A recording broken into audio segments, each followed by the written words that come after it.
Isang mapagpalang araw po sa ating lahat. Ako po si Nicole Castillo and welcome po sa aking daily devotion. So, ang topic po natin ngayon is perseverance. So, perseverance of saints. So, perseverance of saints is a doctrine that all who are truly born again will continue in faith and obedience until the end.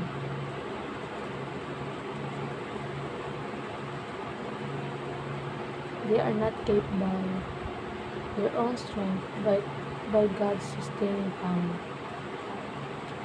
This doesn't mean Christians never stumble, but that God never lets go.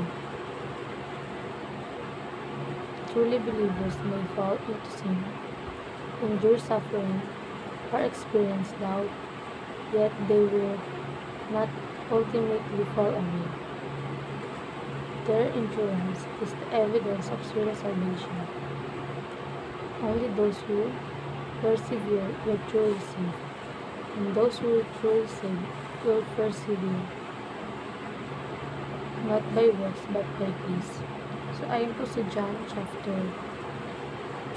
10, verse 27 to 29, May sheep listen to my voice, I know them, and they follow me. I give them eternal life, and they shall never perish.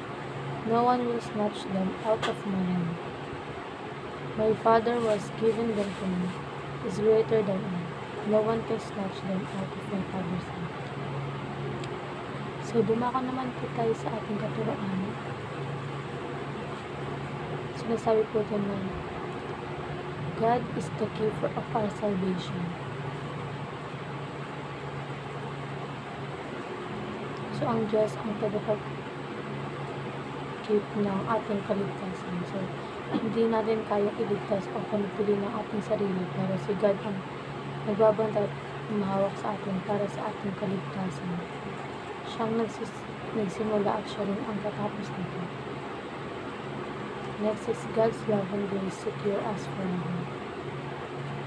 So, hindi ito nakabase sa ating performance, kundi sa kanyang perfect love. Dahil sa kanyang grasya, ligtas tayo, ngayon at magpakailanman. Next is God's preserves us so that we may persevere. So, hindi tayo nag-isa sa ating journey. Si God ang nagbibigay lakas para hindi tayo lumitaw. Kaya tayo nakakapanatili ay dahil siya ang unang nagpanatili sa atin. So, applications naman. Persevere in faith as we are being preserved.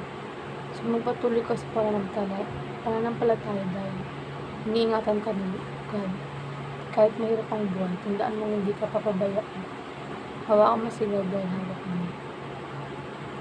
And next is prove your conversion by genuine transformation. So, ang totoong kaligtasan ay may ebidensya makita sa ating ugali, desisyon kung naman. Hindi lang ito sinasabi, kundi sinasabi mo.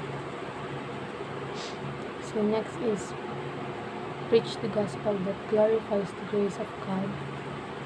So, kung ito masiba kung paano ka niligtas ni God, hindi dahil mabait ka, kundi dahil mabuti siya.